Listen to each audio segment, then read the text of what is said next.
podcast. I'm your host, Colby Conway, at Colby R. Conway on X, formerly known as Twitter. And with me, as always, here, Matt Selz, at the Salesman on X, formerly known as Twitter. Matt, how is everything going for you, my friend?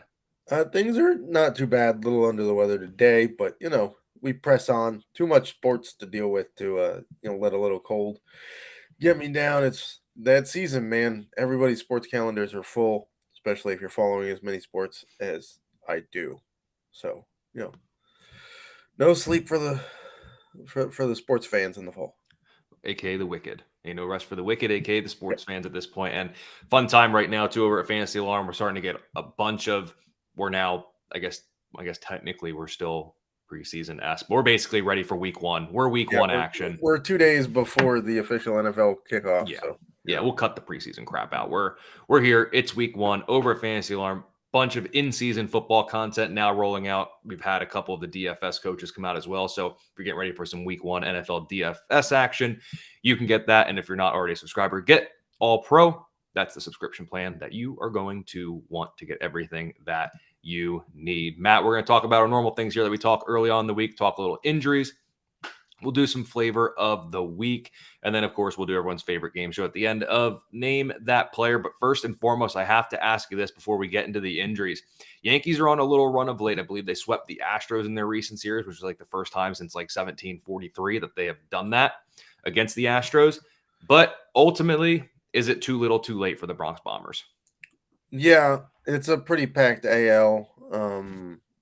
I just think you can't get down that much and then try to come back with like 4 weeks left in the season. Plus, let's not forget, they still really don't have an answer in their pitching staff, right? Can anybody name me a full-time starter outside of Garrett Cole in their starting rotation? Right. Don't think so. They've made more news off the field for a whole lot of stuff than they've made on the field.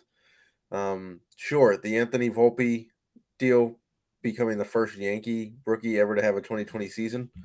Impressive.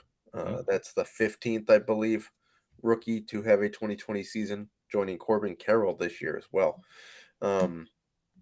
That's nice, but I just don't think there's enough to get them down, to get them to the finish line. Because let's not forget, they've got some AL East games coming down the stretch here, and everybody in the AL East would love nothing more than to keep the Yankees out of the playoffs, right? Like you run that division that long, everybody's gonna hate you. So I don't see them making it. I've waffled on whether or not Aaron Boone should be fired. I think you give him another shot. I think everybody else should be fired, though. Yeah, when you look at their schedule too, I mean, right now coming off the sweep of the Astros, they do get 3 with Detroit, which helps. Milwaukee, tougher, depending on what what arms you get from their them. division, Yeah. so Yeah, and then Red Sox, which just interdivision, that's going to be tough in its own right. And then they get Pittsburgh and then Toronto. So they got a couple ones in there they should probably take care of business, but it's going to be those other ones, mainly Milwaukee, Boston, Toronto. What do they do in those series? That's going to be the biggest thing. Yeah, I mean, Boston would love nothing more than for the Yankees to lose, to miss out by the in the playoffs, and then be the reason for it. It it just sets up for the Yankees being too far back.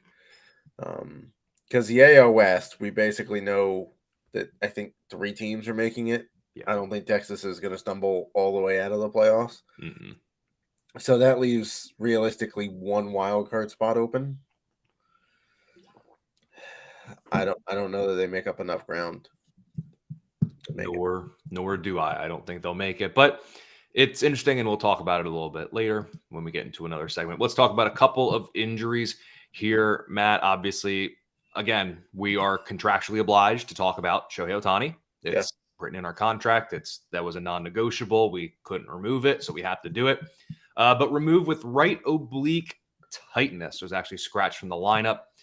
At this point, the season's done. You just put him in bubble wrap and call it a night. I mean, at this point, like, he's going to have to get his elbow addressed at some point. Now we got the oblique. Yeah, his agent said he was going to undergo a procedure, but would not use the words Tommy John, as if like speaking it into existence keeps it away or something. Correct. But I mean, at this point, what do the Angels do with him? Like, basically, just everything he does is just a historic feat. So I understand keep him out there for the headlines and tickets, but at some point, like, do we protect this guy at all here? Because, I mean, they're pretty much done. Let's be honest. I mean, it's such a weird spot for them, right? Like, if you believe that he's re-signing with the Angels, then they have every interest in keeping him safe and shortening his time missed next year. Because he's going to miss some time next year based on the elbow. If it's Tommy John, even if they bring him back to DH, you're looking at like a half a season missed, right? To pitch, that's out of the question next year, I believe, right? I mean, if it's Tommy John, it's certainly out of the question. Yeah. Even if it's not, and it's some sort of elbow cleanup thing or something, you're not getting a full season of pitching from him either way. Now you add this oblique to it. So, we'll talk about another oblique here in a little bit, but they take a couple of weeks at minimum.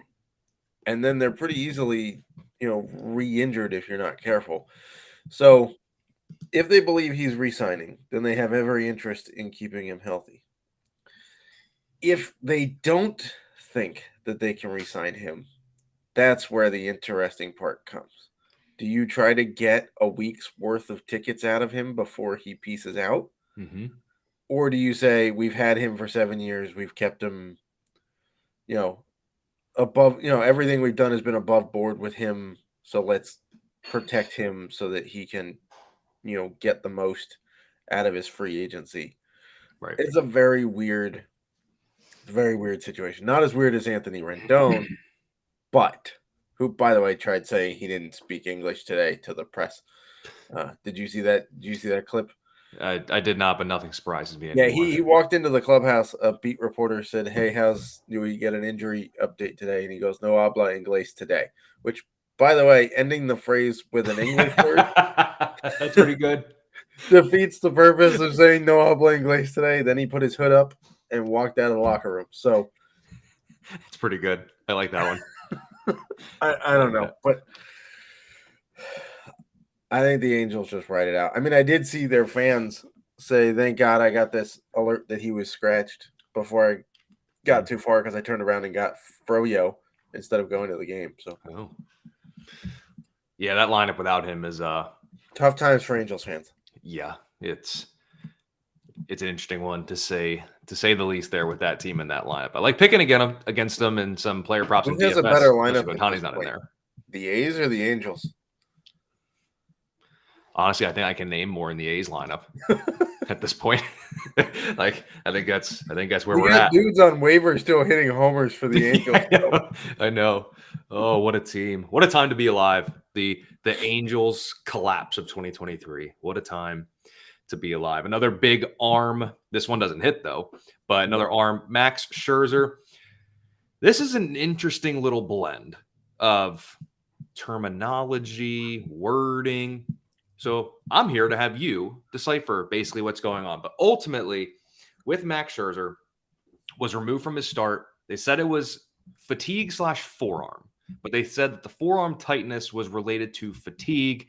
And as of right now, is when we're recording this on Tuesday afternoon, he is still slated for his next start.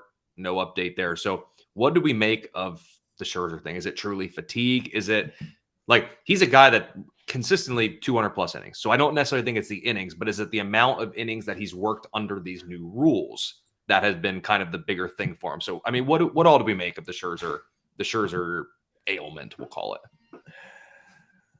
He's old and has a lot of innings on his arm. True. And it's not exactly been an easy year for him, right? He started with the Mets all hyped up.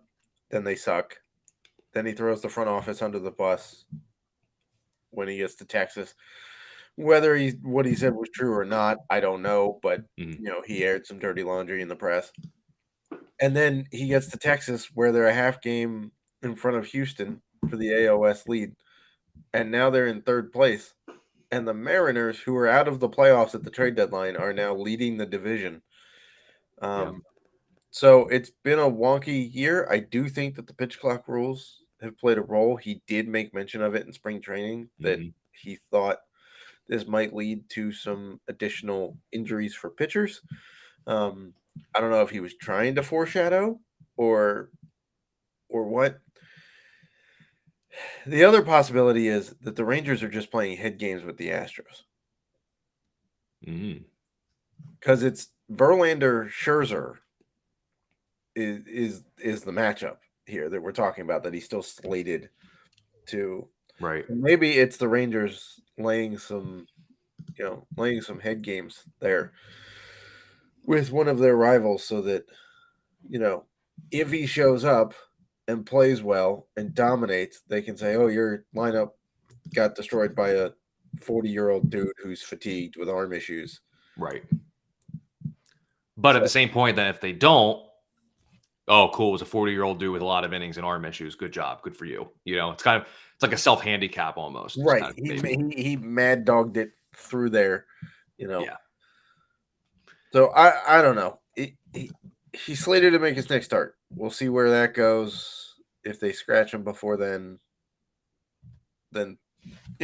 so be it. But right now, there's not really anything else to go into detail. Tell you what's really interesting, though, is I'm looking here at the Texas Rangers schedule. They end the year with like 7 games against Seattle. They go 3 with Seattle, 3 with Los Angeles, 4 with Seattle. 7 of their last 10 to end the year are with a AL West foe who they've been neck and neck with for the past little bit. Yeah. By far most fun division to watch down the stretch. Things are going to be fun in the AL West. Yep. But regardless. Not so much for the Angels and A's. But yeah, correct. The other 3 teams in that division. But no, it'll be by far the most fun one to watch. And I still think at the end of it, no matter how it shakes out, 3 are getting in from that division. I think that's just how it's going to end up playing out. Yeah, I don't think anybody can close. Like, we know only the winner of the AL Central is getting in. Yeah. And then I think, it's going to be Baltimore and Tampa from the AL East.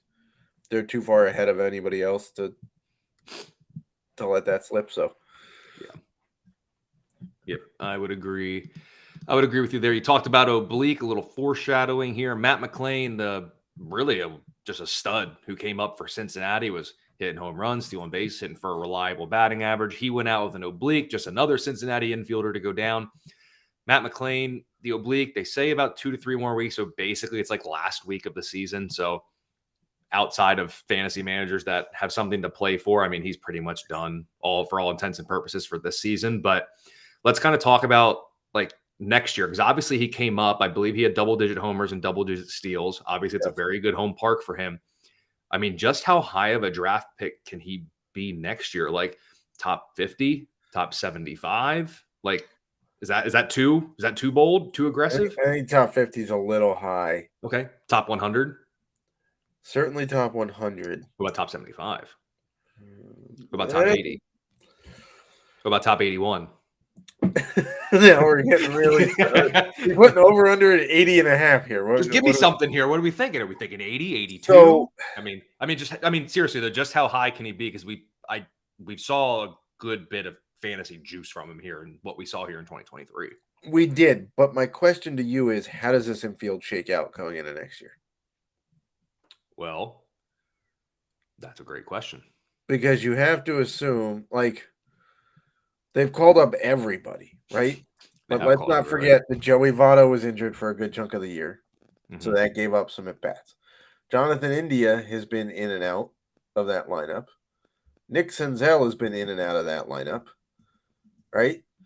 So you've got Ellie De La Cruz and Christian Encarnacio Strand, and Matt McClain came up. Noelvi Marte is now going to take probably the at-bats that Matt McClain was getting. Yep. So there's another guy who plays short and third.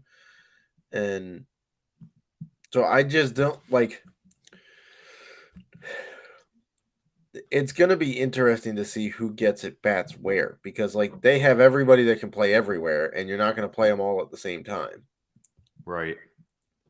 Yeah, and India's not even a free agent until after 2026. Right. So he's got a couple more years. Are you trading? Like, trade him for an arm? He was rumored to be traded. Maybe that's the play. I mean, get another arm to go with Lodolo, Green, and Abbott. I mean, they just drafted Rhett Lauder, who should be a pretty quick to the majors guy. So, like, they do have Graham. Well, they have Graham Ashcraft, but I'm not going to get too excited over him. No, I mean that's someone. I think they're gonna have to move somebody. I think ultimately that's what's gonna happen. I say they probably keep Maul for the beginning of the year, just kind of ride things out and see how it goes. But like, I mean, Votto DHs. You can play Encarnacion and Strand at first, but then you got like McClain. Spencer Steer plays everywhere. Yeah, so like, you can move him around or put him at first. McClain, but then you got McClain. Pretty much the only one without flexibility is Jonathan India. And yeah, McClain can play second or short. Ellie De La Cruz can play third or short. Like, I don't know. Do you move them around? I think that's what you're almost going to have to do. Do you let? I think that's pretty much it. And then Spencer Steer is basically going to become like the better, but like Ben Zobrist. He's going to have like eligibility at 6 different positions and just play every day, albeit probably at a different position every other day. Hey, but that's great for fantasy managers because if he's going to hit and has all those positions, you can sign me up for that. No questions asked. Right. I mean, it's a lovely problem for Seattle to have, but if you're asking me where Matt McClain goes, I think it's entirely based on at-bats, because if you're saying he gets 600 at-bats, then sure, he's a top 75 player. Yeah. But if you're telling me he only gets 450 at-bats because they're pulling the Tampa Bay, Chicago Cubs card of everybody just goes everywhere and who knows who the heck's going to sit each day, I think that limits his upside. Yeah, fair enough. I mean, he did play 89 games this year. Not an exact science, but basically double his numbers, 30 home runs, 28 stolen bases. So, I mean, there's definitely 25-25 with the proper number of at-bats to do it. Right. And that's going to be the question. Is there enough at-bats to go around in Cincinnati? That'll be one to watch. And then quickly put, just kind of I don't want to call it a throwaway, but I'm going to call it a throwaway for the sake of this. Can fantasy manager expect anything from Walker Buehler here in the regular season? I mean, obviously they're playoffs now, but for like in the Major League Baseball regular season, it seems like if anything, Buehler might make his way into the playoffs, throw an inning or two and be done and just basically be a reliever in the postseason if Dodgers even choose to do that. I mean, he just made his first appearance in like over a year. So yeah, I might be moving a little fast, but it was 2 innings. Down at, he's not starting a game in the postseason, even so. But he would be, maybe someone goes out there and gets rocked. They need 2 innings. He could come in and do that for them if they even want to do that. I mean, do you think they will? It's the Dodgers, correct? So anything is possible. But let's play devil's advocate, and he goes out his next start, which is in a couple of days, the next rehab start, and goes, let's say, 3 and change. Okay. And then the next one after that, so you're talking 3rd week of September, is 4 and change. He could come back and get 1 start in the Dodgers rotation before the playoffs and get up to 5 innings if they take that step. Now, I don't know that that's the normal step coming back from Tommy John, but it's the Dodgers and life gets in the way. Julio Urias, who the hell knows what's going to happen with that guy? He's a schmuck. But they might need a starter. He might be pushed into. Do I think he goes a full 5? No. But he might be a 2 or 3 inning opener. I was going to say they could go opener. It's possible. Try to get 3 or 4 innings out of him. So, but at least for the regular season, even if he were to come back and they were to say in that final week of the season he's going to make a start, fantasy managers, you just can't expect much. He may throw 3 or 4 innings. You'd have to be pretty desperate, I would say. He's not going to throw enough innings to qualify for a win. Yeah. And it's literally the last week of the season, so he's not going to do anything for your ratios, or the 4 strikeouts he's going to get you isn't going to help at all either.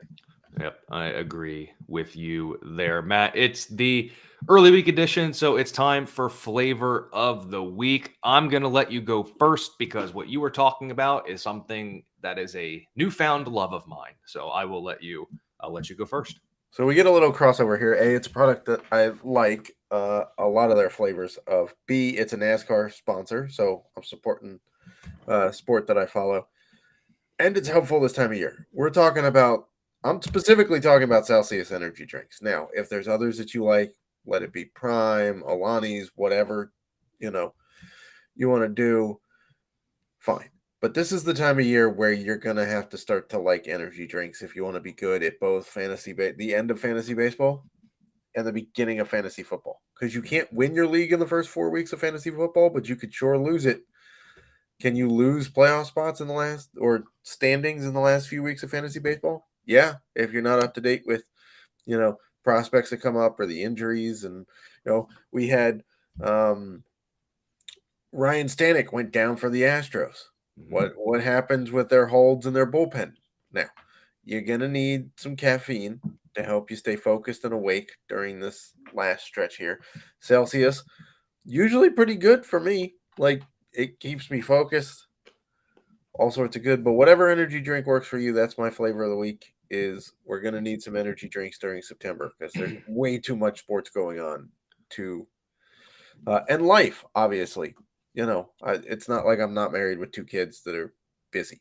So energy drinks to the rescue.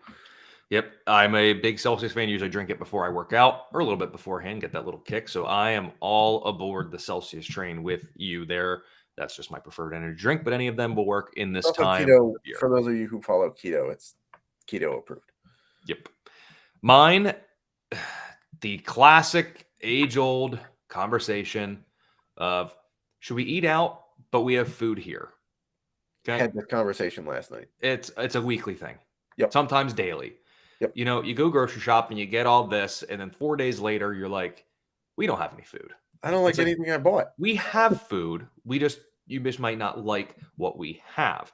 So what I equated this to, and I kind of teased it in the beginning, but we had talked about the Yankees of it being, is it too little, too late? They had a problem with their offense.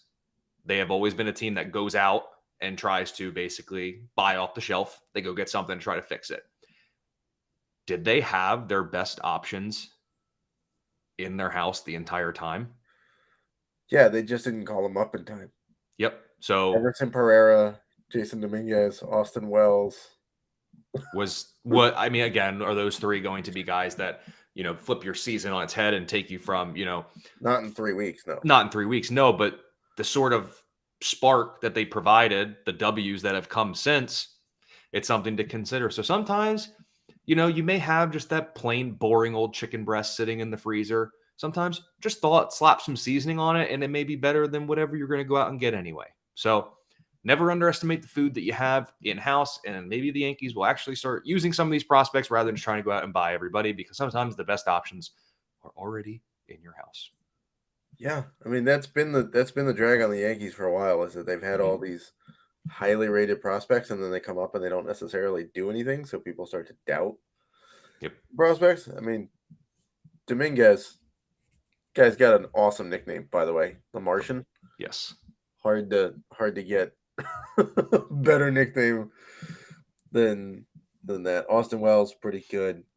Everson Pereira should have come up about 2 months ago, to be perfectly honest. But yep, I agree there. Oh, you know what would have helped too? Not letting Jordan Montgomery go. Probably just an arm that toes the rubber every 5 days would be a pretty nice. Yeah, and you know what? They don't even have Harrison Bader on the roster anymore. Yep, they sure don't. Matt, it's time. Everyone's favorite game show. Name that player. Player 1, AL Central infielder. So since August 1st, I'm the only player in Major League Baseball with qualified number of at-bats with 10 home runs and 10 stolen bases. And in fact, I'm the only qualified hitter with at least 10 home runs and 5 stolen bases since August 1st. It was a pretty slow start for me. Some fantasy managers who already invested a very, very, very high pick into me were a bit worried, but I've been even better than last season, and I'm staring down the barrel of a 30 home run, 40 stolen base season. The question is, how high am I drafted next year, despite a likely year of another garbage offense around me? Matt, who am I talking about here? Or who am I? Who am I talking about me in this case? You would be talking about Bobby Witt Jr.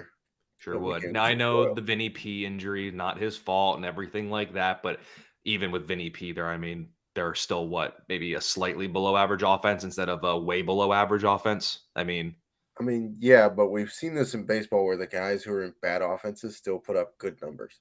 For sure. It's possible. A little help would be nice. Trout's been surrounded by terrible offenses most of his career, and he still puts up Mickey Mantle-esque numbers. Right? It's not like football where if you're the only wide receiver target, you have to kind of be taken with a grain of salt because everybody knows that's where the ball's going. So it's harder to put up the numbers. Before the season, I was completely wrong about Rafael Devers. I thought that offense was going to be trash. Devers wasn't going to put up the numbers we were used to. He's had a pretty good season. Same thing with Bobby Witt Jr. And by the way, is it amazing that you can make an argument that the Orioles wouldn't have been wrong taking Adley or Bobby Witt? Mm-hmm. Yeah. Both would be winners in my eyes. I mean, could you imagine that offense if they had Gunnar and Bobby Witt? Could you imagine it with Gunnar and Adley? I mean, I still think you're good. I mean, yeah. The second best record. Can you imagine what's happening in real life right now? I know. And crazy. By the way, Jackson Holiday got promoted to AAA. I know. Man's 19 years old. Yep.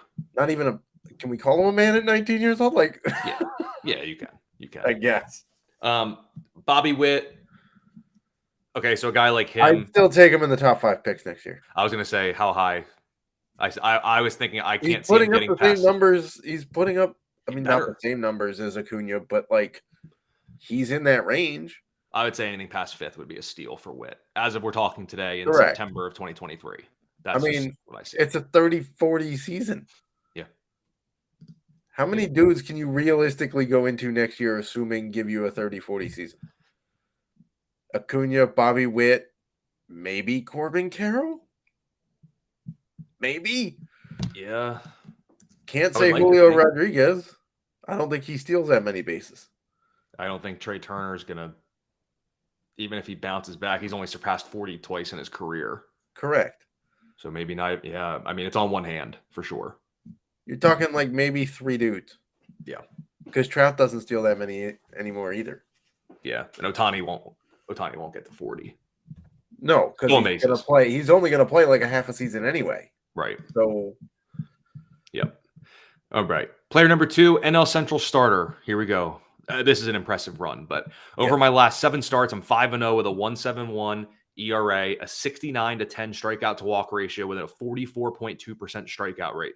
For my career, I am known to be very streaky, yet also very injury prone, which usually is what keeps my price in fantasy baseball drafts a bit suppressed, but I simply put have been a fantasy ace of late. Can I remain a fantasy ace through the fantasy baseball playoffs? Matt, what NL Central starter am I talking about? And do you have faith in this right-hander? There's another hint for you.